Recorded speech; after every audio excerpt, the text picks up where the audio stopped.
اور سائنس بھی کہتی ہے مٹی سے پیدا ہوئے. کیسے پیدا ہوئے اس میں اختلاف ہے، لیکن یہ کہ ہے مٹی ہماری اوریجن، قرآن بھی کہتا ہے اور سائنس بھی کہتی ہے.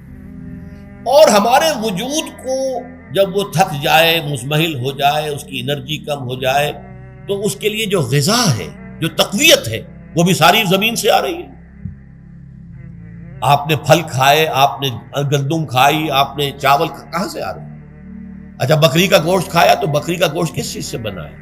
اس نے گھاس کھائی ہے، اس نے پتے کھائے ہیں، وہیں سے تو بنا ہے نا. الٹیمیٹ سورس آپ کے وجود حیوانی کے لیے جو آ رہی ہے وہ زمین ہے.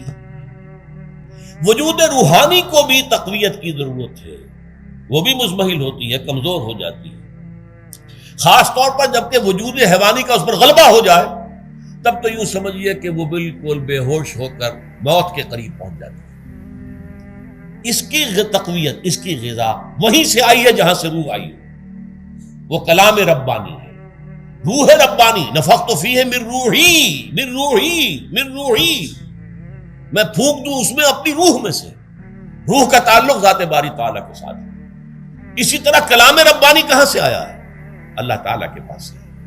یہ اس کی تقویت کا ذریعہ ہے. اب عام حالات میں کیا ہوتا ہے؟ ہمارا یہ وجود حیوانی چھایا ہوا ہے ہمارے وجود کے اوپر، بیچاری روح جو ہے دبی رہتی ہے، پسی رہتی ہے. اگر خدا نے خواستہ ہم گناہ گار بھی ہیں، گناہ پر گناہ کا ارتکاب کر رہے ہیں، تو وہ روح جو ہے وہ قلب کے آئینے شیشے کے اندر ہے. فیہا مصباح المصباح فی زجاجہ الزجاجہ تو کانہا کوکب دری. قلب جو ہے ایک شیشے کے مانند ہے جس کے اندر روح کا چراغ جل رہا ہے. اب اگر یہ اوپر جو شیشہ ہے اس پر دھواں آ گیا، لالٹین کی چمنی پر دھواں آ گیا، تو روشنی باہر تو نہیں آئے گی. اگر انسان گناہ کرتا ہے تو قلب پر رین زنگ آ جاتا ہے، یا حضور نے فرمایا ایک داغ لگ جاتا ہے. اور گناہ کرتا ہے اور داغ لگتا ہے، اور گناہ کرتا ہے اور داغ، یہاں تک کہ بالآخر پورا قلب سیاہ ہو جاتا ہے. اب وہ روح اندر بند ہو گئی، وہ دفن ہو گئی. اس کے لیے اب ضروری ہے کہ اب ایک پروگرام ایسا دیا جائے جو ریورس ہو جائے. دن میں روزہ رکھواؤ تاکہ وہ جو اینیمل انسٹنکٹس ہے وہ دبے. تو جب یہ وزن جو ہے اس کے اوپر کم ہوگا تو کچھ سائی آف ریلیف اسے ملے گا. جیسے بے ہوش آدمی پڑا ہے، اسے کوئی ہلکا سا ہوش آ رہا ہے، آپ نے پانی کے کچھ چھینٹے دیے، اس کے بعد آپ نے رات کو کھڑے ہو کر قرآن کے انوار کو اتارا. بارش برس رہی ہے روح انسانی کے اوپر، قلب روحانی، قلب انسانی کے اوپر، جس میں کہ وہ روح جو ہے وہ دفن، وہ زندہ ہوگی اثر نو، ہوش میں آئے گی. اور ہوش میں آئے گی تو دو کام ہوں گے. ایک تو اسے قرآن کی عظمت کا احساس ہوگا، یہ قرآن میری حیات تازہ کا ذریعہ بنا ہے. میں دب گئی تھی، میں پس گئی تھی، میں بے ہوش تھی، میں نیم مردہ تھی. اس قرآن کی بارش نے، یہ ترشح جو ہوا ہے مجھ پر، اس نے مجھے حیات تازہ عطا فرمائی. یہ جو قدر کا احساس ہوگا قرآن کا، لعلکم تشکرون، تاکہ تم قرآن کی عظمت سے واقف ہو. ایک انسان بھوک کی وجہ سے اس کا شوگر لیول اتنا گر گیا کہ بے ہوش پڑا ہوا. اب ظاہر بات ہے کہ آپ اسے کچھ پانی کے چھینٹے دیں گے تو کچھ ہوش میں آئے گا، پھر غذا دیں گے تو اب وہ پوری توانائی پر آئے گا، تو معلوم ہوگا اسے اس غذا کی کیا قدر و قیمت ہے. اگر آپ کو بھوک ہی نہیں لگتی تو غذا بے معنی شے ہے. پیاس ہی نہ لگے تو آپ کو کیا معلوم کہ اس پانی کے اندر کتنی بڑی عظمت ہے، یہ میرے لیے کتنا بڑا انعام و احسان ہے اللہ کا. وہ تو پیاس پر، جان پر بنی ہوئی ہو، اور پیاس اس وقت آپ کو ایک گھونٹ پانی کوئی دے دے تو آپ کو معلوم ہوگا دنیا و مافیا سے بڑھ کر ہے یہ ایک گھونٹ پانی جو مجھے ملا. اسی طرح جب روح دبی ہوئی تھی حیوانی وجود کے بوجھ تلے، جبکہ وہ نیم خابیدہ یا نیم بے ہوش یا بالکل بے ہوش تھی، وہ دن میں تو روزہ رکھ کر اس پر سے حیوانی وجود کا وزن کم کیا گیا، اسے ایک ریلیف ملی. رات کو قرآن مجید کے انوار و برکات اس میں جذب کیے گئے تو اس کو پوری توانائی حاصل ہوئی. اس پوری توانائی کا پہلا نتیجہ تشکر، قرآن کا شکر. الحمدللہ الذی انزل علی عبدہ الکتاب ولم یجعل لہ عوجا. پھر وہ قلب کی گہرائیوں سے نکلے گا.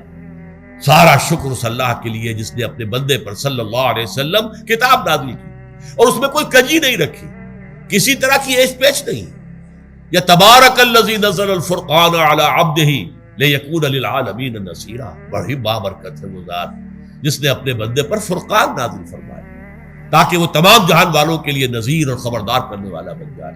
یہ قرآن کی عظمت کا احساس. اور ظاہر بات ہے جس قدر کسی نعمت کی قدر و قیمت کا احساس ہوگا اسی قدر تو آپ شکر ادا کریں گے.